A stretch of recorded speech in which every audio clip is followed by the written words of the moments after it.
TWR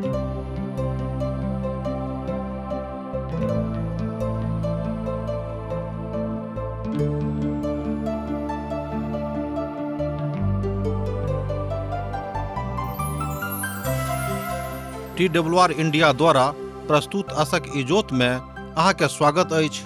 यह कार्यक्रम हमरा के एकटा अवसर प्रदान करै छथि कि हम बाइबल सँ जुड़ल चीज के अध्ययन क सकी आ यह जानू कि हमरा जीवन के लेल परमेश्वर के इच्छा की अछि। ई उद्देश्य के संग हम यह कार्यक्रम अहाँ के लेल प्रस्तुत क रहल छी।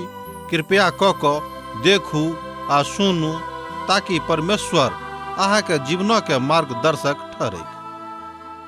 आशा के इजोत मैथिली कार्यक्रम में हम एक बेर और अहाँ के अभिनंदन प्रभु यीशु मसीह के मीठ आ पवित्र नाम से कह रहल छी।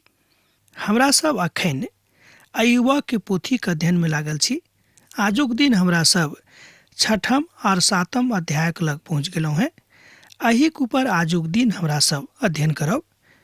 एहि अध्याय के आरंभ अय्यूबा के उत्तर से होइत अछि। पछिला अध्याय में हमरा लोकनि देखलहुँ हैं कि हुनक एकटा निजी मित्र जिनक नाम एलीपज रहनि, ओ अय्यूबा के ऊपर बड़ परिष्कृत रीति से दोष लगाबैत छथि।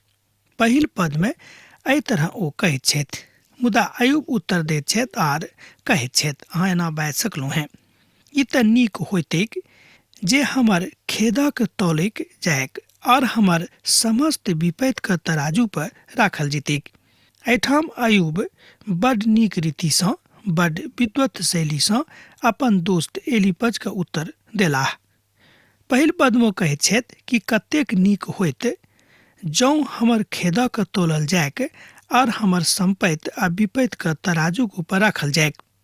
दूसरा शब्द में वो कहै छथिन कि जतेक तकलीफ हमरा ऊपर पड़ल, एहि सबटा तकलीफक जँ तोलल जायक तराजू पर राखि कऽ तऽ कतेक नीक होइत। अर्थात ओ बजऽ चाहैत छथि कि अतेक तकलीफ पड़लाक बादो कि हम कहियो परमेश्वर के विरुद्ध किछु बाजलहुँ हैं। हाँ, हमरा देही में दुख भेल तैं हम अपन देही के लेल किछु बात जरूर चिकरि कऽ बाजलहुँ हैं। ओ कहैत छथि जे हमर दुखक बतायल नहि जा सकैछ। ई ततेक अछि जतेक असहनीय बात हमरा संगे घटल अछि तकरा हम अहाँके नहीं बता सकलहुँ हैं। अहाँ देखलहुँ हैं जे एलीपज हुनक सहायता बिल्कुल नहीं कयलथि, मात्र कहल जा सकैछ जे ओ कहलनि, अहाँ कोनो पाप लुका के रखने छी तैं अहाँके जिंदगी में एहि तरहक घटना घटि रहल अछि आर अतेक दुख तकलीफ अहाँके जिंदगी में आबि गेल अछि। हुनक सोच अर्थ इएह रहनि जे आब हम की करब। प्रभु यीशु मसीह मात्र समस्त समस्या के समाधान आर उत्तर छथि। मात्र प्रभु यीशु मसीह समस्त समस्या के समाधान आर अहाँके उत्तर छथि। अहाँ नहीं जानै छी जे ओ अहाँक सँ कतेक नीक राखैत छथि। आ जतेक बात एलीपज हुनका बतौने रहथि, अहू सँ बेसी बाजल जा सकैछ जे हुनका लग जतेक तकलीफ पड़ल रहनि, जँ ओ ओहिसँ एको हिस्सा तकलीफ में पड़ल रहतैथ तऽ शायद हुनको मुख सँ परमेश्वरक प्रति निंदा अवश्य निकलतीक, किएक तो समुद्रक बालुओ सँ बेसी भरि कऽ रहिक। एहि कारणे हमर कथा उतावली जकाँ भऽ गेल अछि, किएक तऽ सर्वशक्तिमानक तीर हमरा में चुभल अछि आर तकर विष हमरा में अछि। एहि तरह हमरा लोकनि देखैत छी कि अय्यूब अपन बातक बड़ स्पष्टता के साथ बाजि रहल छथि। वो कहैत छथिन कि सर्वशक्तिमान परमेश्वर जे हमर सृष्टिकर्ता छथि, हुनक तीर हमरा में धसल अछि, किएक तऽ हम हुनका विरुद्ध में किछु काज केने होइब। जहन एहिठाम हमरा लोकनि देखैत छी कि एलीपज एहि बातक स्वीकार कऽ रहल छथि कि भऽ सकैछ कि हमरा सँ किछु तकलीफ भऽ गेल हेतैक। अय्यूब कहैत छथि जे जौं अहाँ हमर दुखक स्वरूपक देखबैक तऽ अहाँ देख नहि पायब आ तकरा गिन सेहो नहि सकबैक।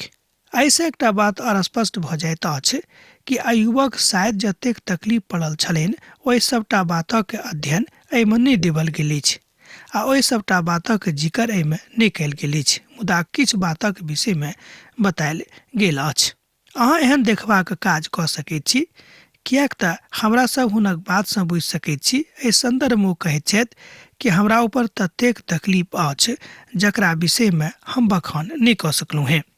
एकर मतलब यह भेलै कि अय्यूब अपन दुखसँ बड्ड परेशान रहथि, मुदा ओ अपन परमेश्वरसँ एखनो धरि अहू परिस्थितिमे अयलाक बाद पृथक नहि भेल रहथि। यह एकटा बात बड्ड नीक लागैत अछि कि एतेक तकलीफमे पड़लाक बादो अय्यूब अपन परमेश्वरसँ अलग नहि भेलाह।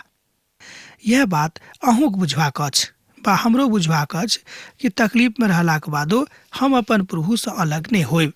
जे फीका अछि से तऽ अछि, बिनु नूनक खायल जाइत अछि, किएक सफेदीमे सेहो की स्वाद होइत अछि। आ जाहि वस्तुके हम स्पर्श करऽ चाहैत छी वह हमरा लेल घिनौना भऽ जाइत अछि। एहिठाम अय्यूब बाजि रहल छथि कि हम जाहि वस्तुके छुएत छी से घिनौना भऽ जाइत अछि। हम एकटा बात कहब, गामपर हमरा लोकनि देखैत छी कि हम तेहन मनुष्य छी कि जँ हम कोयलाके छुएत छी तऽ सोन भऽ जाइत अछि।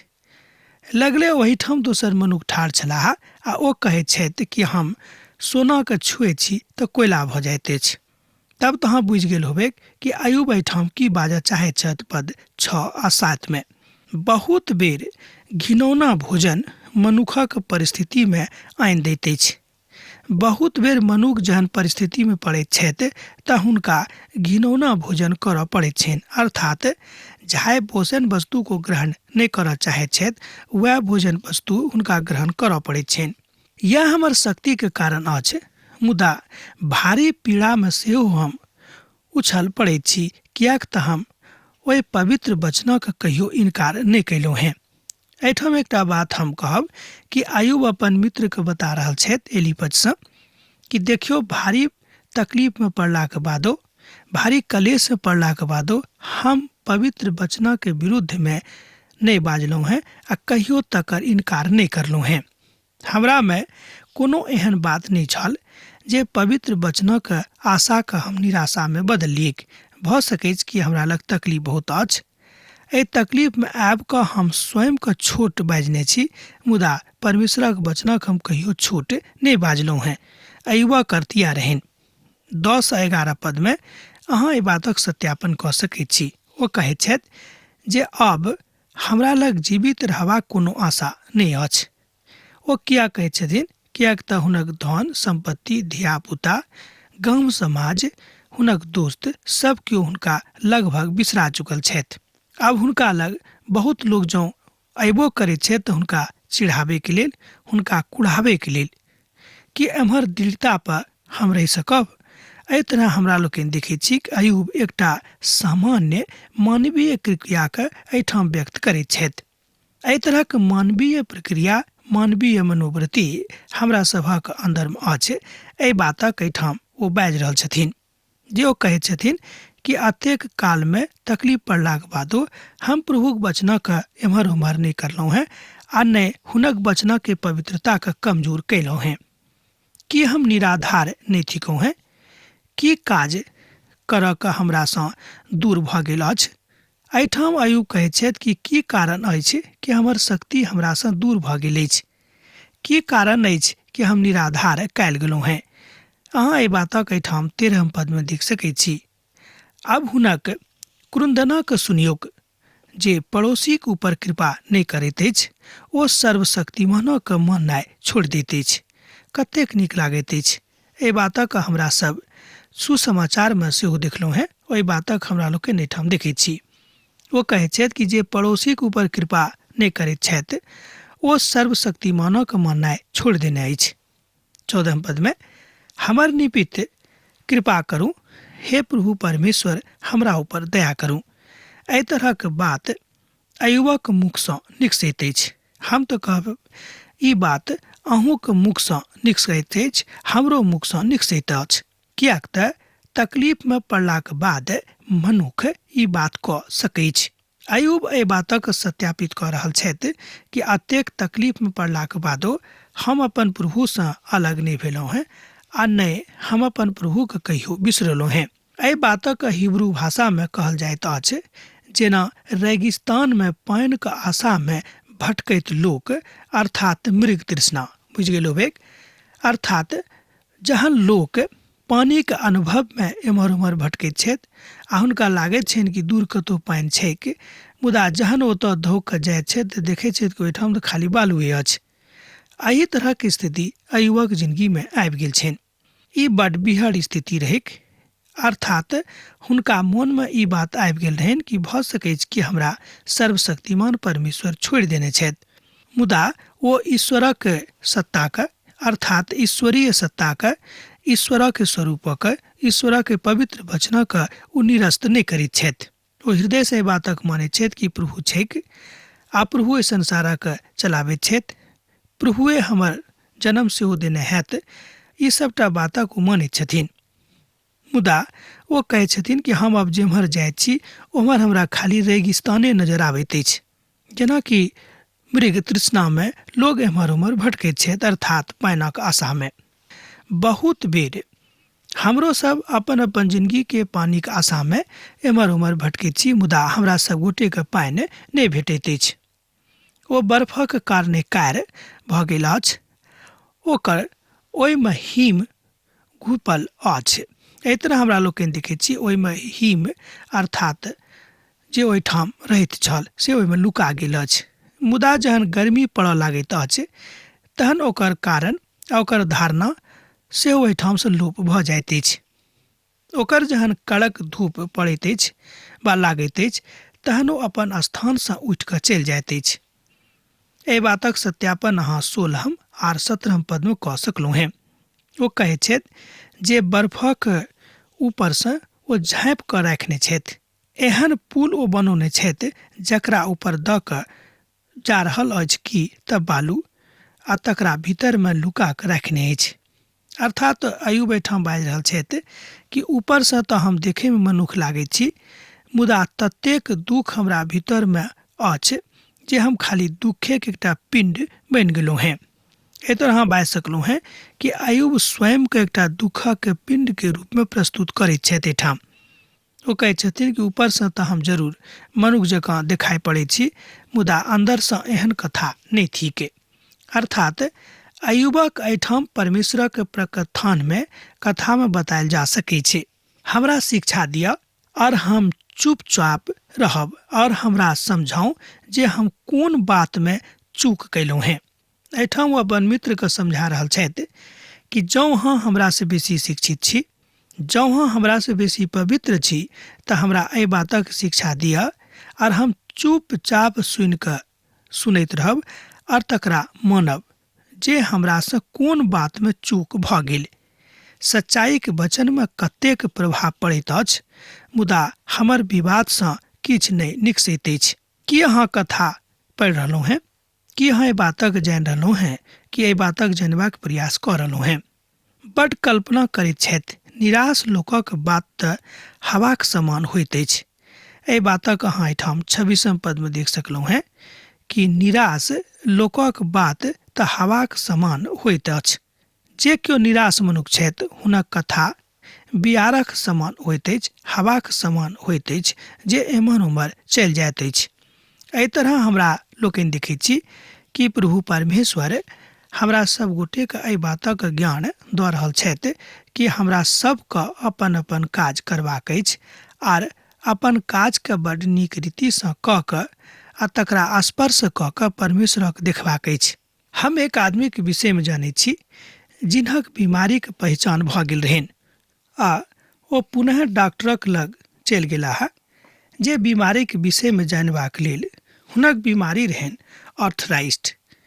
ओ बीमारी कैंसरमे परिवर्तित भऽ सकैत रहैक, मुदा एहि बीचमे ओ कैंसरक डॉक्टरक हाथमे पड़ि गेलाह जे एहि बीमारीके जानैत रहथि, अर्थात हुनका एहि बीमारीके विषयमे महान ज्ञान रहनि, ओ एहि बीमारीके ज्ञाता छलाह। ओहि आदमीके बीमारी पर जहन हुनका लग गेलनि तऽ ओहि बीमारी बढ़ि गेल रहैक।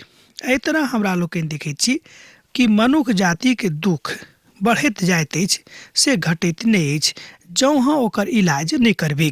एहि बातक एहिठाम अय्यूब अपन दोस्तके बता रहल छथि कि जँ अहाँ अपन बीमारीके इलाज नहि करब तऽ अहाँके बीमारी बढ़ले चलि जायत। तैँ हमरा बताउ जे एहि परिस्थितिमे अब हम की करिए।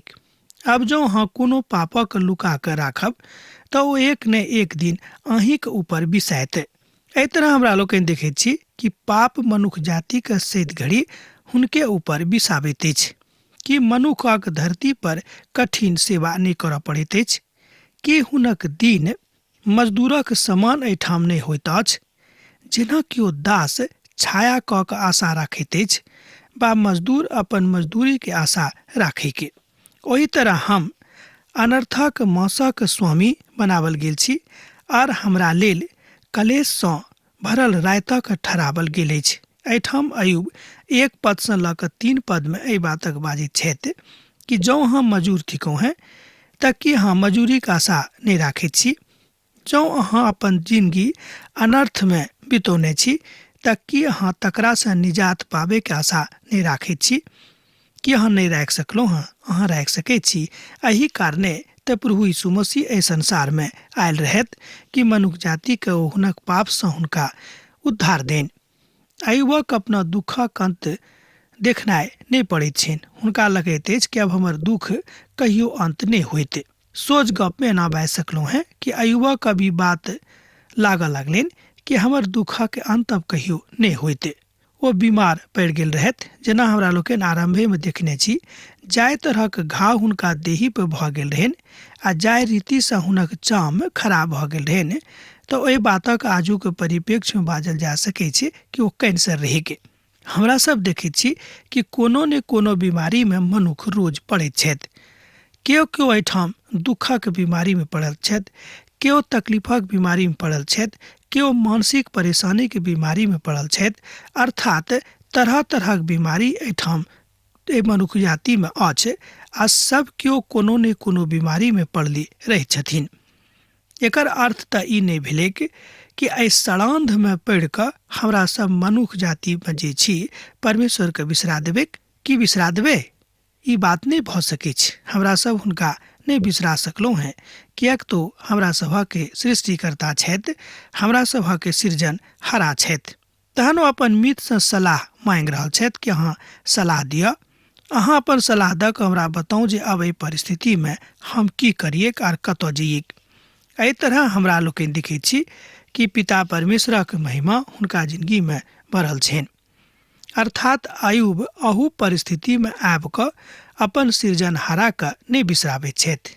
आ जहन हम लेट जाइत छी तहन कहैत छी जे कि अखन भऽ जायब, अर्थात कि अखने हम एम्हर उम्हर भऽ जायब और राति अखन बीतत और पौ फाटत आ कहिया भिनसर होइत। एहि तरहक बात अयुबक मन में आबि गेल छनि।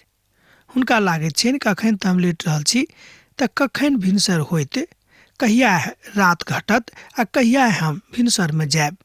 हमर देही के कीड़ा और एहि सप जे भए गेल अछि तकरा हम कोना के एम्हर उम्हर कऽ देबै। अर्थात अयुबक देही पर कीड़ा सेहो भऽ गेल रहै। अहाँ बाजि सकै छी। एहि तरह बहुत लोग एहि बातक लुका छुपा के बाजैत छथि, मुदा एहिठाम टीकाकार साहब कहैत छथिन कि हुनका देही पर कीड़ा भऽ गेल रहनि आर ओ बहुत तकलीफ में पड़ि गेल रहथि। एहि तरह हमरा लोकनि देखैत छी कि दैहिक रूपे अयुब सेहो महान तकलीफक अवस्था में स्वयं के पाबैत छथि। हमर दिन जुलाहाक जकाँ कटैत अछि आ हम कतऽ जाऊँ सब ठाम तऽ हम निराशे पाबैत छी। एहि बातक अहाँ 6 पद से लऽ कऽ 8 पद धरि आ तकरा बाद 4 पद से लऽ कऽ 6 पद में देख सकैत छी। अयुब बुझैत छथि जे अपन कथा के हम कोना के अंत करबै, अर्थात अपन जिंदगी का हम अंत कोना के कऽ दिए। बहुत बेर हमरा सब तकलीफ में पड़ैत छी, बहुत बेर हमरा सब सोचैत छी कि हमर तकलीफक अंत नहीं होइत। आ एही सबटा बात में अयुब अपन कथा के अहाँके बताबैत छथि आ तहन अहाँ अपन बातक बतेलहुँ हैं, जाहि कारणे विधानक बतायल जा सकै छै। आ अयुब आब दैहिक दशा में सेहो बड़ तकलीफ में छथि, अर्थात हुनक दैहिक अवस्था सेहो बड़ खराब भेल जा रहल छनि। तहन एहि कथा के अहाँ बुझि सकैत छी कि अयुबक तकलीफ दिन ब दिन घटे के नाम नहीं लऽ रहल अछि। दिन ब दिन हुनक तकलीफ बढ़ले चलल जा रहल छनि। मान लियो अहाँक तकलीफ घटैके नाम नहीं लेते तो कोनो बात नहीं। जो दिन ब दिन रोज बढ़ले जा रहल अछि तऽ अहाँक अवस्था केहन होइत कनेक अहाँ ध्यान दऽ कऽ देखियौ। ते टीकाकार साहेब एहिठाम कहैत छथि कि आयुबसँ बढ़ि कऽ आजुक दुनियामे बा कहियोके दुनियामे कोनो मनुख तकलीफ नहीं उठौने रहत। तहन हमहूँ एहि बातसँ सहमत छी कि भऽ सकै छै कि बात सत्यके थिक, किएक तऽ पवित्र पोथी बाइबिल एहि बातक बताबैत अछि। जहन हम सोचैत छी जे हमरा अपन खाट पर शांति मिलत और बिछौना पर हमर खेद कनेक कम भऽ जायत, तहिया अहाँ हमरा सपनासँ घबरा दैत छी और दर्शनसँ घबरा दैत छी। एतऽ धरि जे फांसीक और जीवनसँ मृत्युसँ अधिक चाहैत छी। हमरा अपन जिंदगीसँ घृणा आबैत अछि। हम सर्वदा जीवित रहऽ नहि चाहैत छी। हमर जीवन काल साँसक समान अछि, तैँ अहाँ छोड़ि देब। एहिठाम आयुब प्रार्थनाक मुद्रामे छथि। ओ प्रार्थना कऽ रहल छथि कि जहिया हम सुतैत छी अपन खाट पर जाकऽ तऽ अहाँ भयंकर भयंकर सपना हमरा दऽ कऽ देखा कऽ हमरा घबरा दैत छी। ओ कहै छथि कि हम एहन फंदामे फँसि गेल छी, मृत्युके फंदामे फंसल छी कि नहि तऽ हमर प्राण नीकसँ यए आ नहि देहीमे नीकसँ रहैए। एहि तरह बाजि सकलहुँ हैं कि आयुब अपन देहीके तकलीफसँ सेहो बड्ड परेशान छथि। बहुत विद्वान सब कहैत छथिन कि जँ अहाँ एहि 13 पदसँ लऽ कऽ 16 पदक देखबै तऽ पाएब कि आयुब दैहिक रूपमे बहुत तकलीफमे आबि गेल छलाह आ हुनक तकलीफ बहुत बढ़ि गेल रहनि आर कोनो तरह आयुबक जिंदगीमे आब चैन नहि छनि। जँ कोनो रीतिसँ अहाँक जिंदगीमे चैन नहि रहत तहन अहाँ कतऽ जेबै। मनुख की अछि जे ओ अहाँ हुनका महत्व दियौक और अपन मोन हियाव राखि कऽ एहि तरह प्रभुक संगे राखियौक। एहिठाम आयुब बाजि रहल छथि कि मनुख की अछि जे ओ हुनका दऽ सकैत अछि, किनका तऽ परमेश्वरके, किएक तऽ परमेश्वरे मनुखके सब किछु देने छथि। एहि तकलीफमे रहलाक बादो, अतेक घृणित अवस्थामे रहलाक बादो, सबटा बेइज्जती सहलाक बादो आयुब अपन पितासँ, अपन सृजनहारा परमेश्वरसँ पृथक नहि होइत छथि आर प्रति भोरक आर सुधि लैक आर प्रति क्षण ओ हमरा एहि तरह देखैत अछि। ओ कहैत छथिन कि प्रति भोरके अर्थात हर दिन भिनसरमे पिता परमेश्वर हमर खैर लैक, किएक तऽ हम हुनका नजरिमे नीक काज नहि कयलहुँ हैं, तैँ हम एहि तकलीफमे पड़ल छी। एहि तरहक बात हुनका मुखसँ स्पष्टताक साथ नहि मुदा गंभीरताक साथ निकसैत अछि। आयुब अब विचार करऽ लागैत छथि कि हमरोसँ सहीमे किछु गलती भेल बाकी, किएक तऽ आयुब मनुखे छलाह आ मनुख जातिके स्वभावमे मनोवृत्तिमे ई बात समाहित रहैत अछि। अहाँ कतेक काल धरि आँख लगा कऽ खराब और कतेक देरीके काल धरि हमरा नहि छोड़ब जे हम अपन थूकोके नहि निकलि सकैत छी। एहिठाम हमरा लोकनि देखैत छी कि आयुब ततेक तकलीफमे छथि, ततेक कमजोर भऽ गेल छथि कि आब हुनकासँ उठनाइयो पार नहि लागि रहल छनि। ओ कहैत छथि कि हम एतेक कमजोर भऽ गेल छी कि हम अपन मुँहेक जे बात थिक तकरा हम निगलि नहि सकैत छी। आयुब अपन उत्तरमे एहि प्रतिक्रियाके अभिव्यक्त करैत छथि कि हम देखियौ कतेक कमजोर भऽ गेलहुँ हैं। आब आजुक अध्ययन हमरा एही ठाम समाप्त करबाक आज्ञा दिअ, किएक तऽ अहाँसँ विदा होयके काल भऽ रहल अछि। जेना अहाँसभ हमरा एहिठाम पाती लिखैत रहैत छी, लिखैत रहब, बिसरायब नहि। यीशुक नेह अहाँक जिंदगीमे सैद घड़ी बनल रहैक। आमीन। हमरा विश्वास अछि कि ई कार्यक्रम अहाँके लेल लाभदायक सिद्ध भेल अछि। हम चाहै छी कि अहाँ अपन आशीषके हमरा संग साझा करू। जँ अहाँके नजीक बाइबलसँ, जीवनसँ संबंधित कोनो प्रकारके प्रश्न भऽ सकैत अछि तऽ अपन समस्याके लेल प्रार्थना करबाके लेल जँ चाहै छी तऽ हमरा फोन पर जरूर संपर्क कऽ सकैत छी। परमेश्वर अहाँ सबके एकटा सुखद आनंदित दिन प्रदान करैक।